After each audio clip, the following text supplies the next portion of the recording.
So weird things are happening at Auburn. On one hand, we're retiring Cam Newton's jersey, and on the other hand, we're winning 7 national championships in the month of August. Me and the boys talk about it. This is the Waterboys College Football Show. So, number one thing trending in college football today. I didn't get up this morning thinking on a Tuesday that Auburn was going to go from 2 national championships to 9. That was not on the bingo card today. If you're listening, for some reason, if you're watching this and you have no idea what we're talking about, but Auburn originally 1957 and 2010 were their 2 national championships. As of the recording of this show, they have added 1910, 1913, 1914, 1958, 1983, 1993, and 2004. And they will be claiming those and recognizing those this fall. Wikipedia is like already updated.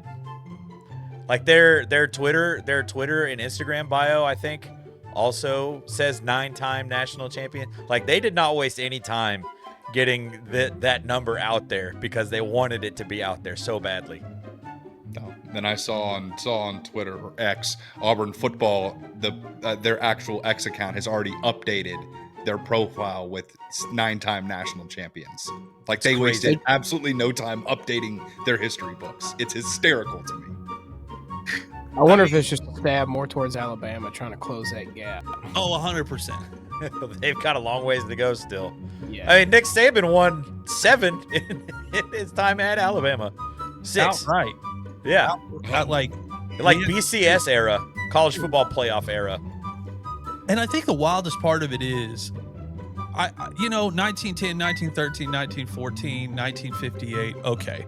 Like, no, there hardly anybody alive that can remember those really. But 83, 93, 2004, we have videotape of national championship games that were played in those 3 years. It's not like, I made a video today that made some people upset that I said that I thought the ones at 10, 13, and 14 were hilarious because we didn't integrate college athletics for like another 40 years. And so you guys like go back and like, oh, we're going to grab these 3. And then Travis and I were texting each other and joking. I said, well, what if our 2 universities decided to just go through the record books and start claiming national championships? You add Ohio State to that list. Boys, this podcast might have 40 national championships if you could just like start retroactively going back and claiming national championships. Yeah. What I say last episode? Welcome to next gen college football, baby. Watch everybody else start doing it now. It will happen. But yeah, to your point, Aaron, like the point of like integration, like Auburn didn't desegregate until January 4th, 1964. Yeah. So I have this conversation with my dad, who is a Michigan fan all the time, just kind of as like a little bit of a slight, any Michigan fans watching this, I hope you hear me. If you want to claim national championships before the Civil Rights Act was passed, like by all means. I'm not going to say what that says about your character. I'm not going to say anything about what that says about you as a person, but if you want to claim those, go ahead. But it's just those types of things are crazy to me. I am a huge proponent of winning the national championship outright, right? Like I know that Ohio State's got some that they claimed, whatever. I've watched them with my own eyes win 3. You know what I mean? So it's just, I don't know. It is a hairy situation. And then you've got like UCF, that 2017 national championship they claimed. I think they got through, don't they? And they might as well like stand on 10 toes down on that now because of what Auburn has done. Like you just opened up the floodgates for all of these schools to be like, hey, we finished undefeated. We're claiming a national championship now. Well, and Travis and I, we were in the Big 12 at the time, but do you remember the way that we wore out Oklahoma State over that like 1945 national championship? Do you remember that a couple of years ago? Mm-hmm. They just claimed 1945, put it up on the stadium, the whole deal.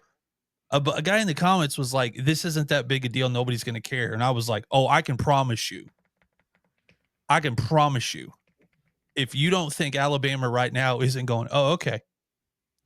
All right. Oh, yeah. The Iron Bowl is going to hold even more skin than it does normally now.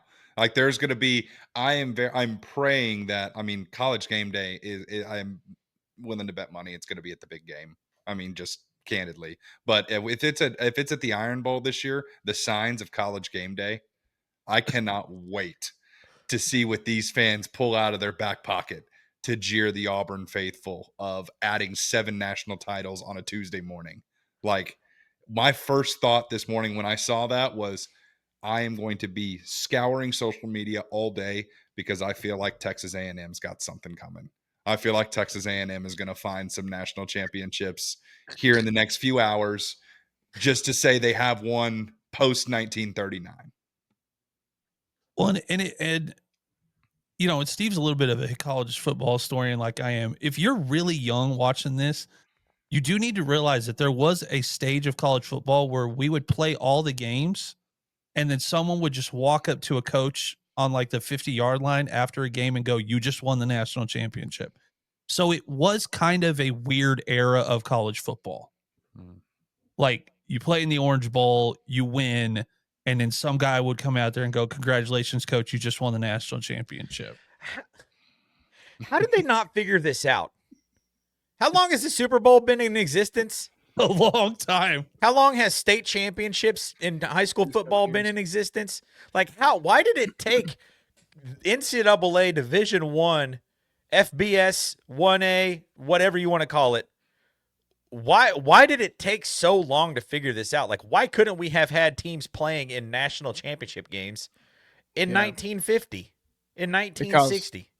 Because pre-21st century college football was a chaotic nest of competing rankings and ad hoc justifications. And then, yeah, they're still trying to catch up. It's just a free-for-all anymore. I mean, which is so funny because you always think college football is like it, and they've always had it figured out. But for the longest time, No. of the big sports, the ones that had it figured out was college basketball. Like, if you won a national championship, you won a national championship. Mm-hmm. Yeah. Like, I mean, Louisville, the great Mike Leach, his soundbite where he's like, well, let's go back, high school football. Oh, they've got a tournament.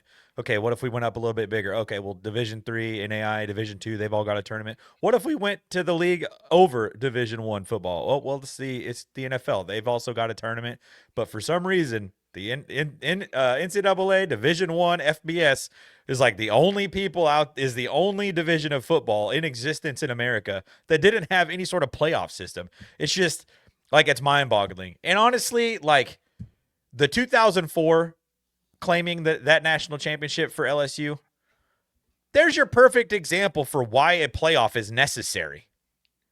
That's like the perfect, that one, the 2017 UCF team, what was it, 3 years ago when Florida State got left out? Like, those happened during the 4-team playoffs. That's why I love the 12-team. I think 12 teams is perfect. And when you have these kinds of playoffs, you have no doubt who the national champion is. There is no doubting it. You won it outright, fair and square. And I understand that I am saying this while wearing my Ohio State hat. But listen, I'm making a point here. You know what I mean? Like, it's mind-boggling that there was no, like, playoff or even, like, well, let's get the AP number 1 and the coaches poll number 1 on the same field and let them duke it out for the overall who's the best team. Like, I can't believe that wasn't even a thing back then.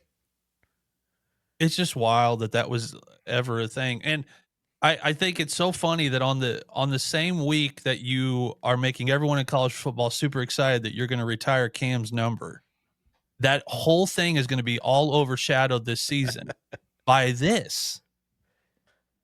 So, like, I guess if you're Cam Newton, you're like, thanks, but no thanks, because this is all anybody's going to be talking about all year.